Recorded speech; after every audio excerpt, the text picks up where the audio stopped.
Welcome back to another episode of A Closer Look across the Village Media Network and available wherever you get your favorite podcast. Also, YouTube, Facebook, TikTok, Instagram. Tell you. Did you remember them all? Slowly but surely. Do you check all those every day? I actually have cheat sheets just because I know invariably I'm going to miss one. All right. With Michael Friscolanti, our editor-in-chief here at Village Media, I'm Scott Sexsmith. Big show coming up tomorrow night. Bit of a teaser. Michael Garcia, CEO of Algoma Steel, will join us to talk tariffs. Yes, get an update. Yeah, the Carney government announced some measures to help steel plants in Canada.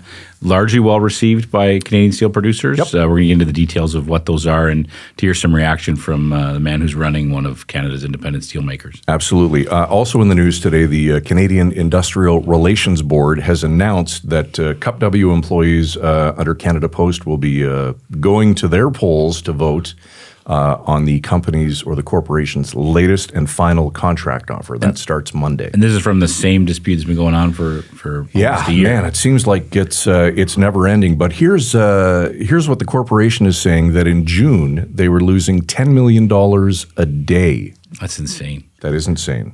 So here's what's on the table. Wage increases of 6% in year one, 3 in year two, 2 in year three, and 2 in year four. Signing bonus, $1,000 for full-time, $500 for all others. A few other things, but again, voting starts Monday, goes until the 1st of August, okay, according to the CIRB. So potentially no strike this Christmas. Fingers crossed. Fingers crossed. Remember last Christmas? Oh, yeah, it was crazy. Terrible. Yeah. Terrible. You know what you don't need it to get in the mail? Tell me. An email newsletter subscription to DundasToday.com. Oh.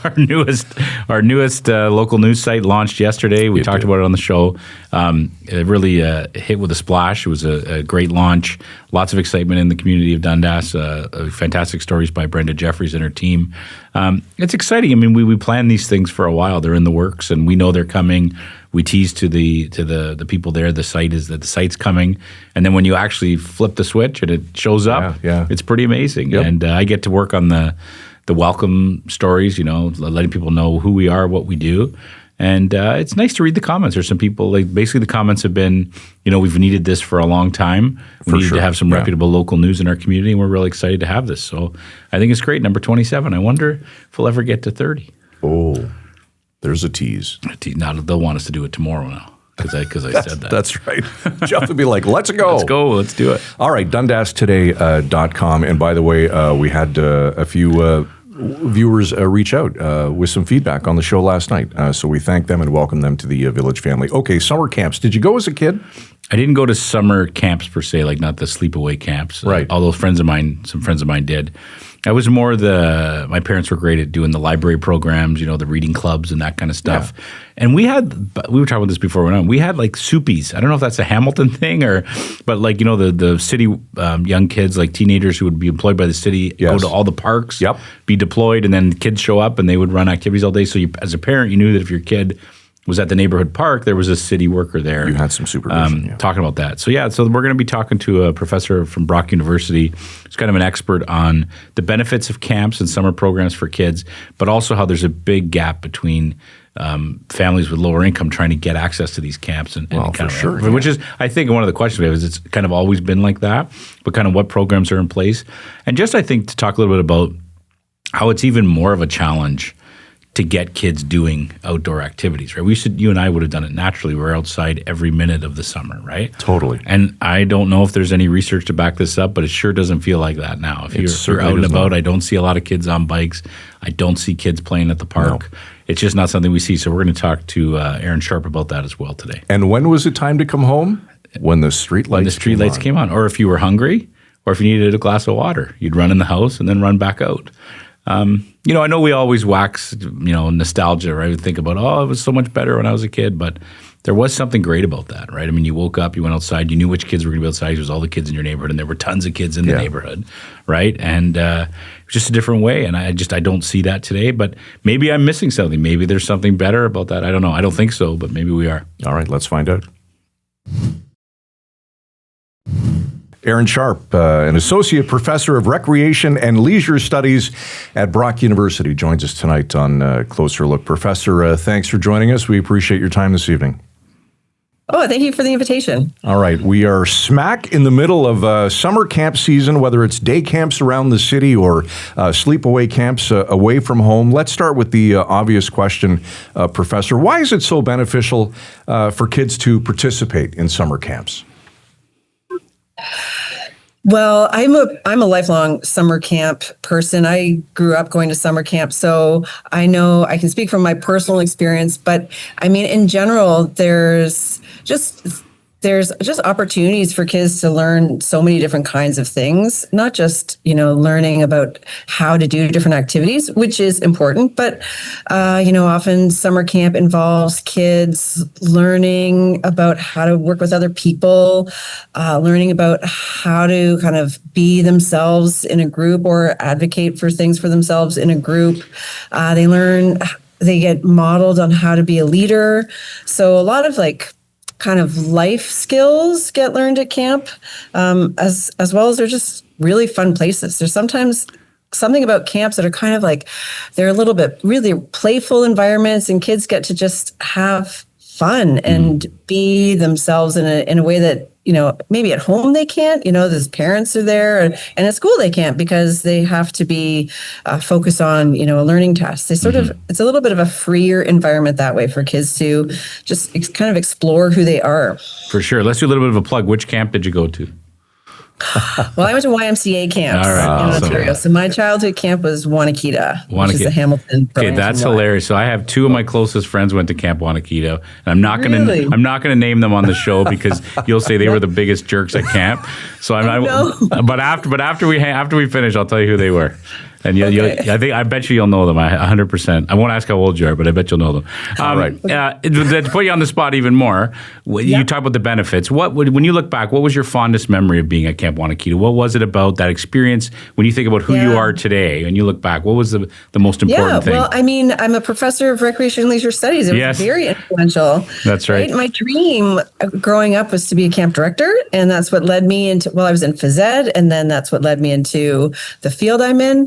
I think probably my most impactful memory from camp was when we started doing canoe trips, and we would then be as a small group, and we'd have our route to do, and we'd have challenges that we had to face. Getting all of our stuff from point A to point B was a really impactful time, and figuring out how to do that as a group was a real. I learned a lot about myself that I didn't realize before in terms of what I could do, and then the bonding that came with the other people in the group. It's definitely has stuck for sure. Erin, for lower income families, summer camps have always been largely out of reach. Is that inequality worse today? Oh yeah, I would think so. I would think so. I think there's. It's people are definitely more strapped for funds these days, right? So camp is really, a luxury item for families, I would say. So that I think is really affecting the opportunities for kids to go to camp. I think camps themselves also are, they think about they're trying to meet their bottom lines and things are tighter than they used to be there. So some of the kind of built-in programs to help camps be financially accessible, I think are a little harder for camps to do these days. So yeah, I think it's something where we're just really, you're seeing camps just cost more than they used to relative to, inflation and cost of living. For sure. And even not just summer camps, getaway camps, but day camps, right? I mean, we were talking about that before the show.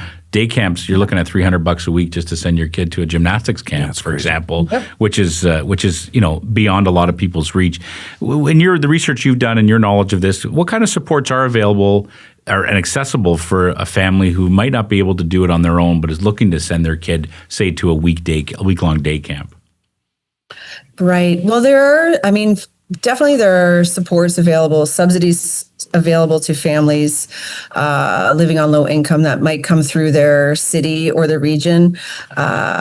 For example, some cities, they have what I think is a really good approach and a really kind of innovative approach is they'll talk with families and they'll set out an account for them to then use to spend in the way that makes sense for their family, right? So they'll say, okay, we'll allot this much to your family, and then you can see if you want to use it for this camp or that camp.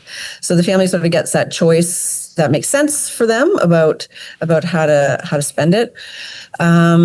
There's still some cities, like historically, there's been a lot of free programs running in summers. You know, these go way back, like 100 years old, these programs in city parks. They called them playground programs. And so some cities, Hamilton again, London, they still are running these programs. That's right. So those are amazing. There's something about if they're free, then families, they don't have to kind of make a choice. They don't have to choose between this and something else that they also feel like is a real need for their family. It's a kind of the kids and the families get to enjoy it sort of without that stress or feeling of sacrifice. Yes. Okay, on the free camps we talked. What did they call the Soupies, right, Professor? Yes. Yeah, that's right. Yes. They still call them soupies. In our neighborhood back home, I grew up in Hamilton as well, and if your parents knew you were at the park because there was a city worker there, a young kid, teenager, college student. Yep. And it was we did everything. We did water fights, baseball games, and it was right around the corner from the house. Right? Which did they still? Now is this? I assumed this was everywhere. This was just a magical thing that happened in every city. Is that not widespread? No. You know, it's funny, like Hamilton and some cities, like they've always kind of had that sort of philosophy as a city, that kind of social justice, let's bring everybody along. You know, Toronto's another example. But no, a lot of cities don't. Like a lot of cities have sort of always approached recreation as if you afford it, you can do it, versus something that's more of like a core value and something that they really want to make sure everybody can get. Yeah, playground supervisor. So Hamilton has been doing that for over 100 years. Interesting. So I grew up in Scarborough, or spent some time in Scarborough, and we had it. And I remember attending a week-long yo-yo camp. No, you didn't. I did, man. A week long? Week-long. The tricks like that 8 I hours show a you, day? I don't know if it was 8 hours, but tell you, I can still rock the cradle. Can you still? You're damn right I can. Can you still? So you're a yo You master? give me a yo-yo, I'll show you All right, tricks. that's tomorrow's show.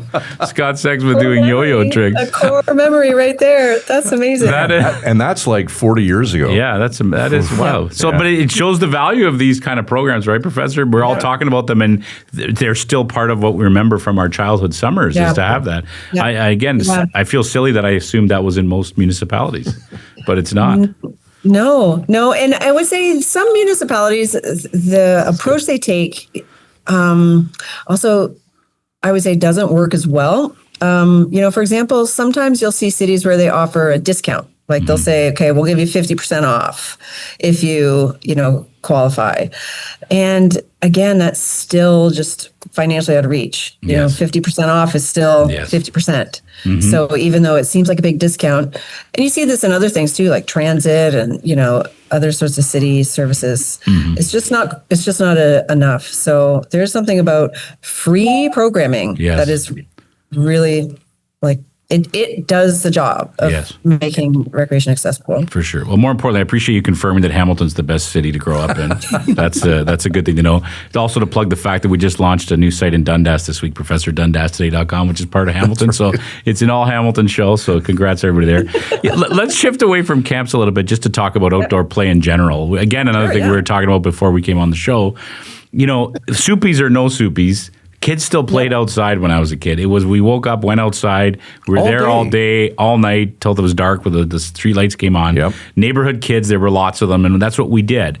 And I don't have any data to back it up, but it sure doesn't feel that way when I drive around the city I'm in now that happens. Is there research that backs that up, or do you see that as well? There is research that backs that up. It's really interesting research. It thinks about things in terms of the range that kids will travel outside. There's somebody who coined the term roaming range, and that's how far a child is permitted to travel from their house unsupervised. And there's been people who have tracked where things were, in in 1920 and where things were in 1960 and where things were in 1980. Not the tracking has happened more in Europe, but the trend is you just see this shrinking of the roaming range where, at one time, they did generational. So they talked to grandparents, parents, and kids. The grandparents went all over the city, right? They just sort of found their way to where they wanted to go. Parents still were roaming quite a range, but then it was, down to the city block for younger kids. So definitely generationally, there's data that shows this kind of shrinking of the area. Yeah, it is. It is really fascinating. I mean, I think so much is happening in the world of parenting, right? About the fears that parents feel and the fears that parents sometimes are encouraged to feel about how they're raising their children. And so you even see things in parenting magazines, the age at which your child should be able to do something on their own. The recommendations in parenting magazines that age has increased. Do you know what I mean? It used to be grade 5 and then it became grade 3. So when you look at some of those data points, you definitely see evidence of more supervision, less child-driven freedom.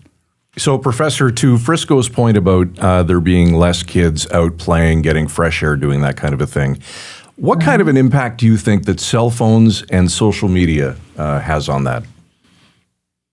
Enormous. Absolutely. Yeah. I mean, for all of us, I think it's interesting. We were talking with kids during COVID.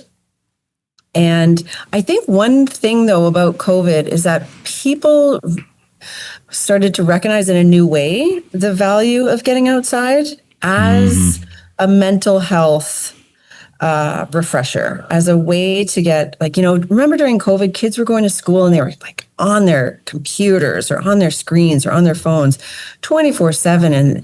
And I think we started to see a shift in how people thought about getting outside as not just, getting wandering around, but actually for the mental health benefits that come from just being in an environment where you can get refreshed. There is actually research that talks about being outdoors as mentally restorative because you just have so many different things you can look at and experiences you can have, and you can move through it. And for the brain, cognitively, that's a restorative activity, So yes, but I mean, we all know the lure of cell phones and social media, right? It's just, it's working so hard to keep our attention.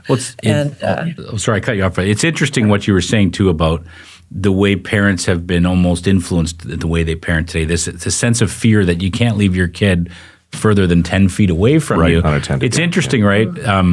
We are so careful not to let our kids out of our sight, but instead they're on these cell phones doing God knows what on these phones, which is way more dangerous than whatever they're going to encounter out in the real world, being 500 meters away from home on their bikes or something. I just find we've gone down that path, and I don't know how we turn that around.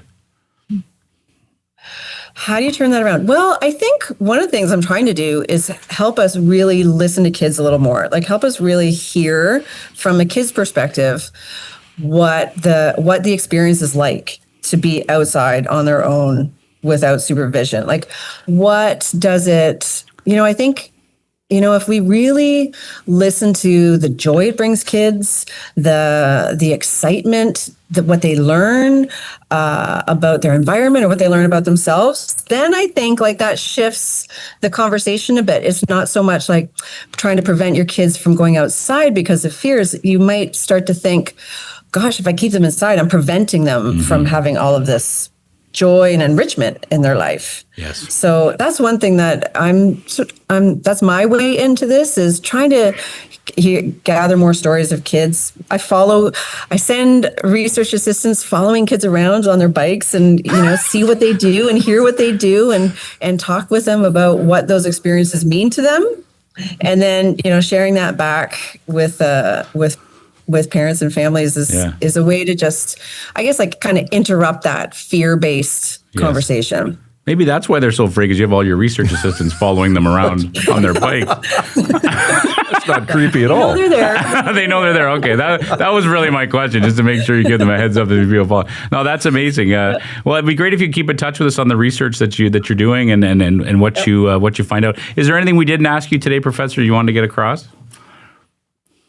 No, I mean, I'm just really excited that you're talking about this topic. It's so dear to my heart. And I'm a believer in recreation being available for everybody. And so, keeping the conversation going about the cost of recreation, I think, is vital. You know, it can be easy to forget the way that it's kind of been ticking up and who gets left behind. So, I'm just really, really happy that that you picked up the story and you wanted to have it included in your podcast. Thank you for that. Great stuff. Erin Sharpe, Associate Professor of Recreation and Leisure Studies at Brock University. Erin, thanks for your time. Appreciate it. Thank you. Oh, that was a great conversation. For the record, I did ask her if she knew my friends. You did, and yes. She remembers one of them, yes. But she's from a little bit of a different time period than them. Yeah. But it's kind of like a big family, this camp. Yeah. So I don't want to give them too much of a plug, but we used to go visit them there sometimes too, and it was great. So good place. It's great to have Small world, man. It is a small world. But to reminisce like that, like to think back 40 years, and, those free camps. Crazy. And just like, I was Glencastle Park around the corner from my house in Hamilton, and we were there. That's how we spent our summers. And there was all the kids from the neighborhood there. And here I am still at this age thinking that soupies are just a regular thing that are in communities all over the province. Oh, I remember them. And the yo-yo thing, and it is a true story. This happened at the Scarborough Town Center. That's not true. Woodside Square, which was the mall in Scarborough. I don't know if I believe you now. It's a true story. Facts and a guy from, it was like Parker Brothers, whoever manufactures yo-yos, and he would come and spend, a large portion of the day teaching us yo-yo tricks. Was it a camp for yo-yos or to learn yo-yo? Well, both? I guess if the shoe fits, right? Well, you're doing tricks now, buddy. Didn't you say we have a TikTok page? Yeah, we got it all. Daily TikTok, Scott doing yo-yo. That's right. Today it's around the world. What other tricks are there? What are they called? Around the world? Oh, God. I just, Rock the Cradle was one of the most difficult ones. Could you do it? Yeah, you form a triangle while the yo-yo is spinning, and then you rock the yo-yo through the triangle. I'm telling you, man. And you could still do it? I could absolutely. Do you do it at home? Like, do you fool around? I haven't played with a yo-yo in years. So you don't know if you could still do it? I would guarantee you right now I could still do it. All right. Well, yo-yo's coming tomorrow. But here's where it starts. You got to be able to make the yo-yo sleep. You know what I mean by that? You don't know what I mean by that. No idea. That's when you I didn't go to yo-yo camp. You throw it down, and it just stays down there, but it's continuously spinning. Yeah. And that's pivotal in starting your trick. Why don't you start a separate podcast called Closer Yo or something like that? And just do, I bet you, I hate to say it, but I bet you it would be way more popular. People from around the world would log on to watch you teach them yo-yo. I don't know. Weren't the Smothers Brothers, wasn't one of them a yo master? I don't know, man. You're dating yourself now. All right. Says the guy who went to yo-yo camp. In 1971. Yeah. It's not true. Don't believe them and don't encourage them. Closer look at villagemedia.ca if you'd like to reach out, maybe talk some yo-yos. We'll be happy to do so. Facebook, Instagram, YouTube, TikTok, of course, across the Village Media Network, and wherever you get your favorite podcast. For Michael Friscoletti, Editor-in-Chief here at Village Media. We should mention Mike Garcia from Algoma Steel tomorrow night, right here. Closer look, 7 o'clock. Thanks for watching. Frisco and Scott's Wardrobe provided in part by Moores, Sault Ste. Marie.